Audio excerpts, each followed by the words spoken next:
He offered me a contract for $85,000 to be his surrogate, the highest offer I had ever received. And I took it without hesitation. Contract signed. Lawyers involved. Everything professional. Everything clean. Temmie Johnson carried his child for 9 months, felt every kick, watched her body change for a baby that was never going to be hers. She delivered a beautiful baby boy and watched this powerful, controlled man break down in tears the moment he held his son for the first time. She thought it was over. It wasn't. 2 months later, he invited her to dinner. And when the plates were cleared and the room went quiet, Kim Ji-ho, billionaire, Korean Mafia boss, the most dangerous man she had ever been in a room with, slid a contract across the table and asked a question she never saw coming. "Will you marry me?" She laughed. She actually laughed. Because surely this man was not serious. He was. He explained everything. The pressure from his conservative family. His business partners growing suspicious. The whispers that were getting louder. He needed a wife the world could see. Someone to stand beside him at events, take pictures, play the role. In private, they would live completely separate lives. He would continue being exactly who he was, quietly, carefully, away from the public eye. $92,000 up front. A monthly allowance. A house in her name.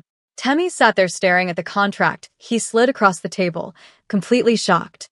The total package, the house, the financial security, it was everything she had been running toward her entire life. But she would be marrying a man she didn't love, pretending for the world, while he continued living his real life quietly. I don't know what to do, she thought. But her hands were already reaching for the pen. Welcome to Afro-Korean Love Stories. In today's episode, we bring you fated encounters, worlds colliding, and dark romance. If you're just joining us for the first time, hit that like button, subscribe, and turn on your notification bell so you don't miss out on new story drops. Let me know in the comments which city you're watching from. I want to see how far these amazing stories have traveled. Now hold on to your seats as we take a deep dive into this amazing story. Temmie Johnson was not the kind of woman who believed in fate. She believed in numbers, in leverage, in knowing exactly what something was worth before she touched it. She was 26 years old, Nigerian by blood, American by upbringing, raised in Atlanta by a mother who worked double shifts and still came home smelling like someone else's dinner. Temmie had watched that her whole life and made herself one promise. She was never going to be that. So when the job market swallowed her whole, when the hospital administration position she had spent 3 years building toward sent her a restructuring email on a Friday afternoon like she was a line item and not a person, she did not cry. She sat in her apartment in Atlanta, looked at the numbers, and started problem solving. $67,000 in student loans. Rent due in 30 days. Car note. Credit cards. A phone bill she had been pushing to the edge of every month like a game she was getting worse at. She found the surrogacy agency at 1 a.m. on a Reddit thread. She read everything. She compared every agency, every package, every clause. And when the offer came back, $85,000, full medical coverage, complete anonymity for the client, she felt something settle in her chest that she hadn't felt in months. This is it. This is the number that fixes everything. She did not ask who the client was. She did not need to know. She signed the paperwork, boarded a flight to Seoul, and told herself what she needed to tell herself. It was just biology. Just a transaction. For 9 months, she was exactly right. She was disciplined. Professional.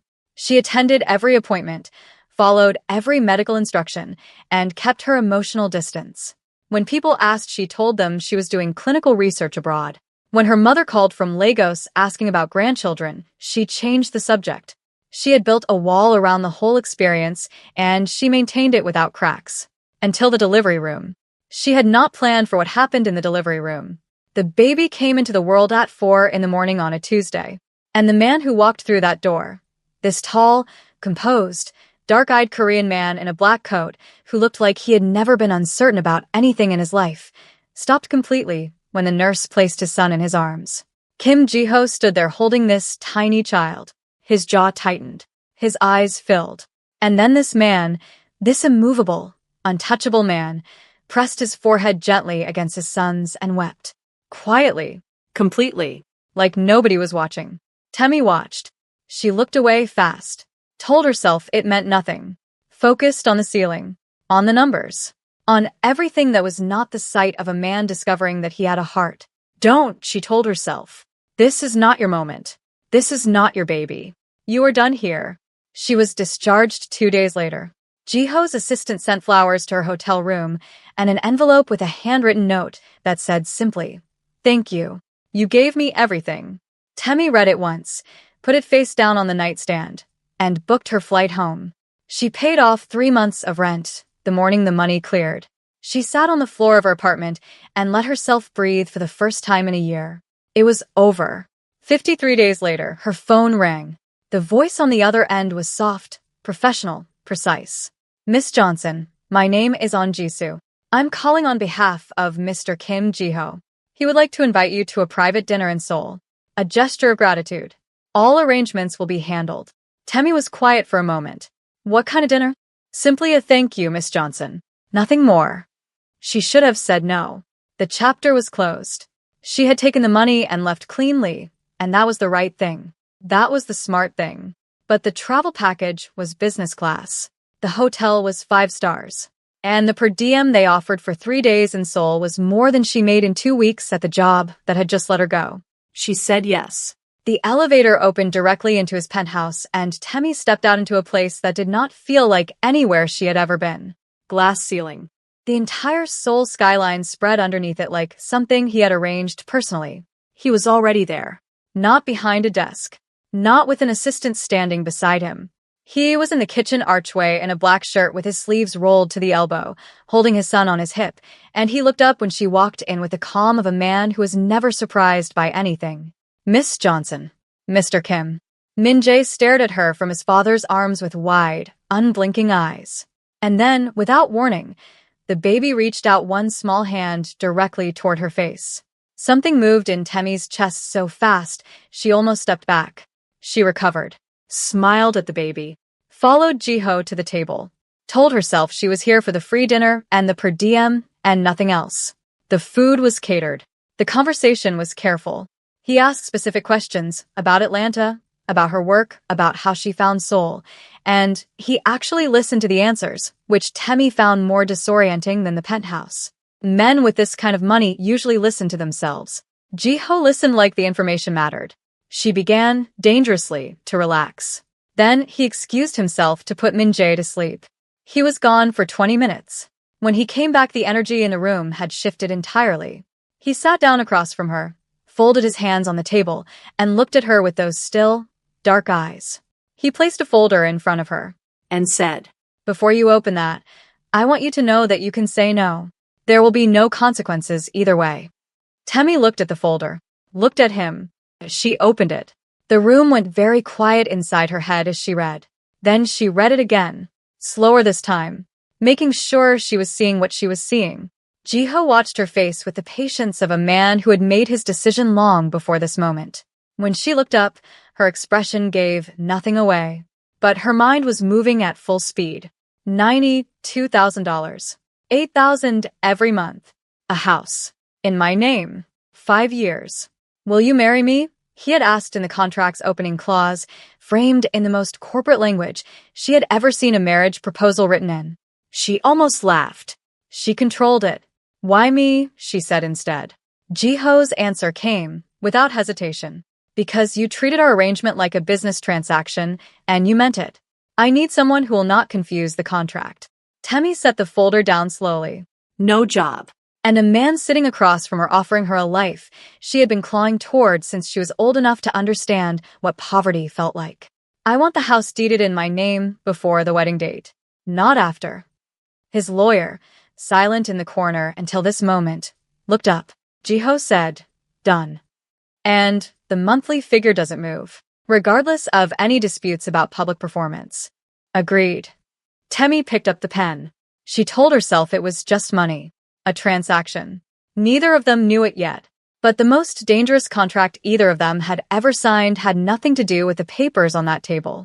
Kim Jiho did not become the most feared man in Seoul by accident. He built it, deliberately, brick by brick, decision by decision, sacrifice by sacrifice. Love was one of the first things he cut. He was 28 when it happened. Her name was Shin Yura. She was brilliant and beautiful, and she looked at him like he was worth something beyond the Kim family name, which at 28 was the most dangerous thing anyone had ever done to him. He let her in. Completely. For the first and last time in his life, Kim Ji-ho lowered every wall and let another person see the actual man underneath the empire. She sold information about his family's business dealings to a competitor, whom she was having an affair with, and a sum of 40 million won and a visa out of the country. He found out on a Tuesday. By Friday, he had handled it quietly, without visible emotion. By Thursday, he was back in the boardroom like nothing had happened. He never spoke her name again. But something closed in him that Tuesday that never reopened. He was charming, but the part of him that had once been capable of wanting someone, really wanting the kind that costs you sleep, that part was gone. He told himself it was efficiency. A man who doesn't love cannot be betrayed by love. A man who needs nothing from people cannot be used by them.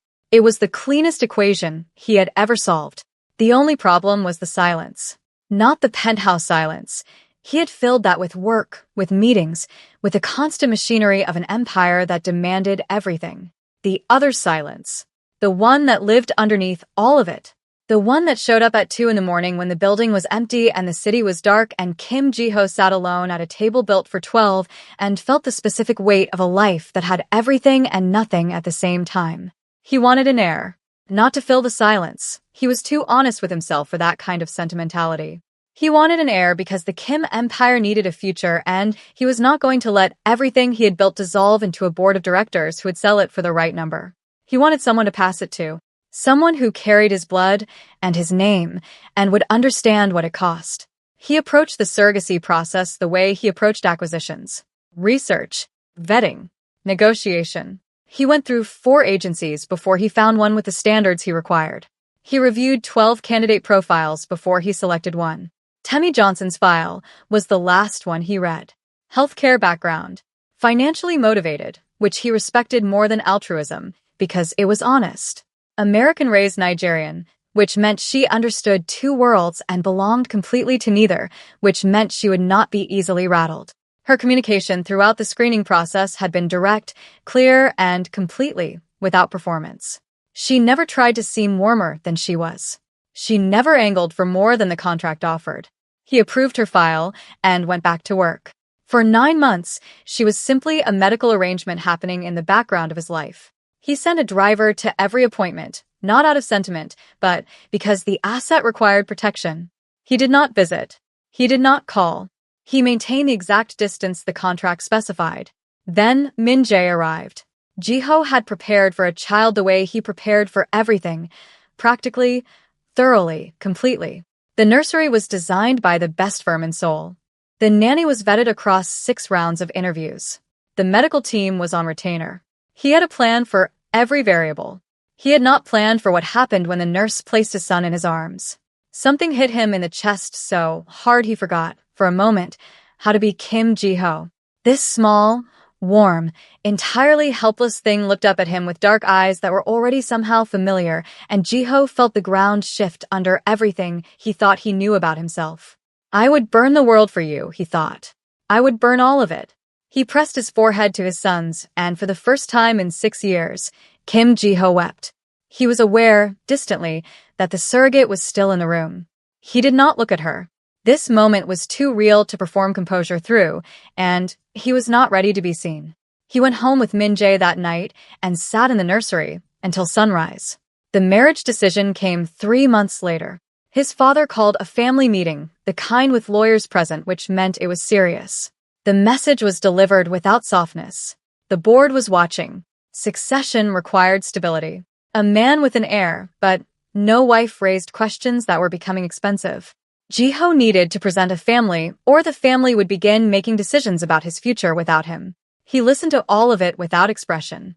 After the meeting, he sat in his car for a long time. He needed someone smart enough to play the role convincingly, grounded enough not to be destabilized by his world, financially motivated enough to honor the contract without complications.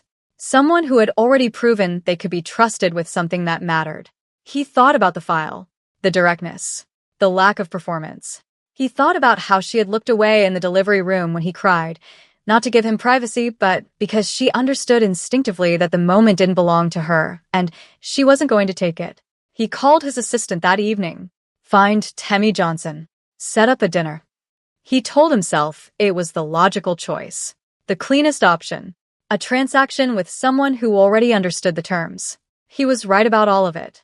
Hey besties, beg or we proceed. Temmie Johnson was broke, buried in debt, and a stranger offered her $85,000 to carry his child. No relationship, no attachment, just biology and a number that could fix everything. And she said yes. The question is, how many of us would have done the same thing? Because desperation has a way of making decisions feel simple. Drop in the comments and be honest about it. And then there is Jiho, a man so burned by love that he surgically removed it from his life, who built an empire on emotional distance, who wanted an heir the way other men want a business acquisition, clean, logical, no complications. Do you think a man who deliberately killed every feeling he had ever be brought back? Or is some damage permanent? Drop your thoughts in the comments. Like this video if this story has you feeling something already. Subscribe and hit that notification bell because this is where everything starts to shift, and you do not want to miss it. Temmie moved into the Songbukdong estate on a Thursday. She arrived with 4 suitcases, a carry-on, and the energy of a woman who had already decided what this was and was not going to be. She walked through the house the way she walked through everything, assessing, cataloging, calculating. Marble floors, floor-to-ceiling windows. A kitchen that had probably never seen a full meal cooked in it. 7 bedrooms. Her wing was on the east side of the house, his on the west, and the distance between them felt, at the time, like the most professional arrangement she had ever been part of. Jiho showed her around with the efficiency of a man conducting an onboarding. He pointed out the household account, the driver's schedule, the stylist's contact. He explained the event calendar for the next 3 months, the dinners, the galas, the board functions where they would need to appear together. He answered every question she had before she finished asking it. When the tour ended, he said, "My only rule is that what happens inside this house stays inside this house." Temmie looked at him. Same. He nodded once. And that was the beginning of their arrangement. She told herself the first month was perfect. And it was on paper. She had access to money in a way she had never experienced before. The household account had no visible ceiling. The stylist pulled named brands for her every look.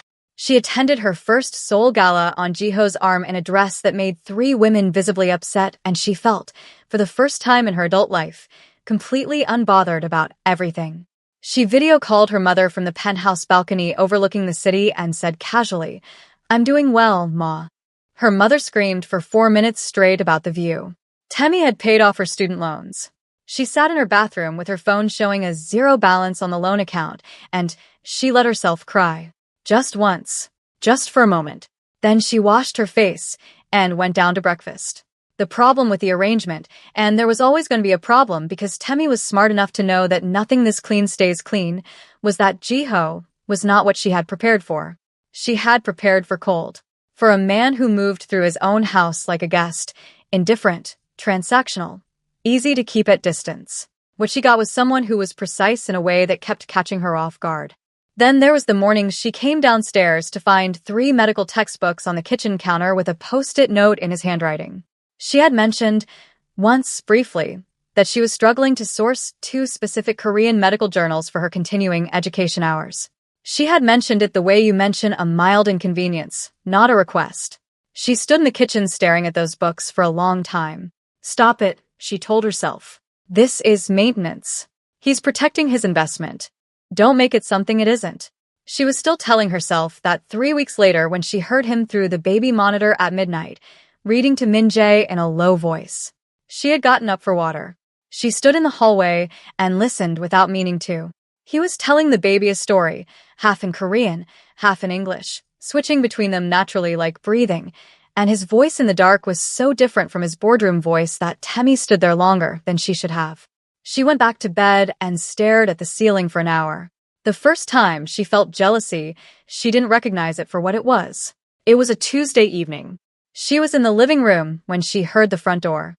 She looked up expecting Jiho and his briefcase and his end-of-day silence. Instead, she heard voices. His lower than usual, with a warmth in it she had not heard before. And a woman's. Soft. Temmie did not move from the couch. She kept her eyes on her laptop. She heard them in the foyer for 3 minutes. She was not counting, she just happened to know. And then the door closed and Jiho walked past the living room entrance without stopping. She heard him go upstairs. She sat very still for a moment. Then she opened a new spreadsheet and reorganized her entire personal budget with the focused energy of a woman who was absolutely fine. She was not fine. It happened again, 2 weeks later. Different woman. Same warmth in his voice. This time Temmie was at the top of the stairs, and she saw them briefly through the entrance glass before the door closed. Beautiful. Polished. The kind of woman who looked like she belonged in his world in a way Temmie was still learning to perform. It's in the contract. Temmie reminded herself in the mirror that night. Separate private lives. You signed that. You agreed to that. You don't get to have feelings about that. She put on her most expensive pajamas and went to bed. But the feelings didn't care about the contract. They never do. She started noticing him differently after that. Not more. She had always noticed him. She was honest enough to admit that to herself in private. But differently. The way he looked at her sometimes, briefly, when he thought she wasn't looking, with an expression she could not read and had stopped trying to decode because trying felt dangerous. She began quietly to try. Not dramatically. Temmie was never dramatic about strategy. She started coming down to breakfast differently. Hair done, silk robe unhurried. She started cooking, badly at first, then better, and making sure dinner was ready on the nights he came home early. She started showing up to his business events not just prepared but sharp, learning the names of every board member, every partner, every rival, so that when conversation happened she was not decorative but useful. She told herself it was about leverage. Staying close meant staying secure. But the night she found herself standing in the kitchen at midnight in silk and a perfume she had bought specifically because she noticed he paused once near her when she wore it, waiting for him to come home from wherever he had been with whoever she was. Temmie looked at her own reflection in the dark kitchen window and felt the truth land in her chest like something heavy. This is not about the money anymore. When did this stop being about the money? She didn't have an answer. She turned off the kitchen light and went to bed and told herself tomorrow she would go back to being the woman who signed that contract, the one who knew exactly what this was. Tomorrow came. She was no better. It was a Sunday evening when everything broke open. Min-jae was 2 years and 3 months old by then. He had Temmie's stubbornness and Jiho's eyes and the particular fearlessness of a child who has been loved completely his entire life. He called Jiho Appa and he called Temmie Mummy, and nobody had taught him either word. He had simply decided, with the absolute authority of a toddler, that this was what things were and nobody was going to tell him different. Temmie had stopped correcting it after the 4th month. She told herself it was easier, that correcting a baby was pointless, that it meant nothing. Jiho had never commented on it at all. It was bath time. Temmie was walking past the bathroom when she heard Min-jae's voice through the half-open door. That high, serious toddler voice that always sounded like he was delivering important news. She almost kept walking. She didn't. Appa. Jiho's voice. Low. Distracted. Appa, do you love Mummy? The water kept running. Everything else stopped. Temmie's hand found the wall beside her. She did not breathe. She did not move. The question hung in the steam coming through the gap in the door, and she stood in the hallway and wondered why Kim was bathing Min-jae. Inside the bathroom, Kim Jiho had gone completely still. He was kneeling at the edge of the tub. His sleeves were wet. Min-jae was looking up at him with those dark, patient eyes, waiting, the way children wait, without agenda, without manipulation, with a purity of expectation that has no defense against it. Jiho had negotiated billion-dollar deals, without his pulse changing. He had sat across tables from men who wanted him dead and maintained complete composure. He had built an empire on the foundation of never letting anyone see what was happening inside him. His 2-year-old son had just taken all of that apart in 7 words. Appa, do you love Mummy? He looked at Min-jae for a long moment. Then he said quietly, finish washing your hair, yeah. Min-jae, satisfied in the mysterious way toddlers sometimes are, went back to splashing. Jiho sat back on his heels and stared at the water and felt something move through him that he had not felt since he was 28 years old, standing in an empty apartment realizing that the woman he loved had never existed. Except this was different. This was not the sharp, cold pain of betrayal. This was something slower.